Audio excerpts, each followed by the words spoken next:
morning guys, so I'll be showing you how I meal prep on a carnivore diet. Pero bago yun, magkakape muna tayo. Because it's too fucking early in the morning. Oops, mali. So it's instant coffee and monk fruit sweetener. Hear that? Parang trend. Magigising ka talaga sa umaga pag ganyan. So coffee mug, 1 teaspoon, 1.5. Then water. And that is my coffee. Pero bago pa rin tayo magluto, panonorin ko muna si Kong TV kasi ang tagal niya hindi nag-upload. Ito na talaga, hindi na scam to, magluluto na tayo. So, napaka-simple lang ng meal prep natin. Ground beef and eggs lang. Medyo a little bit over 1 kilograms. Maglalasa sa akin to ng 1 week. So, habang iniinit yung pan, i-ready ko na yung containers. And balik tayo sa pan. Ground beef goes into the pan.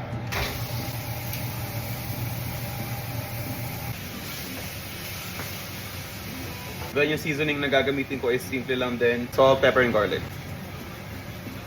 So habang naluluto yung beef, i-prepare na natin yung 30 eggs. So ito na yung eggs na kakainin ko for 1 week. Hey, yo! And kailangan natin ng bowl.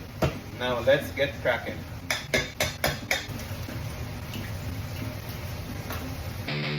Teka lang, check ko lang yung ground beef. So, hindi naman siya sunod pala.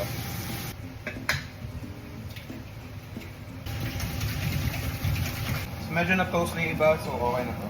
Wait, actually, titingnan ko pala muna. Yeah, okay na. So now is i-divide ko na siya into 5.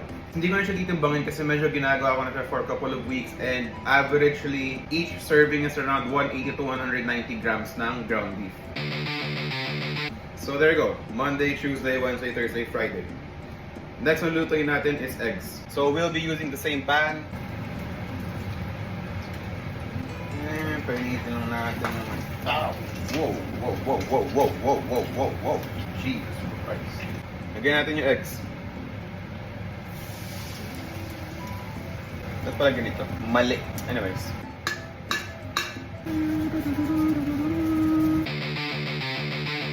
So, it was that easy. And we are back here. So, ipa-portion ko na siya into 5 servings.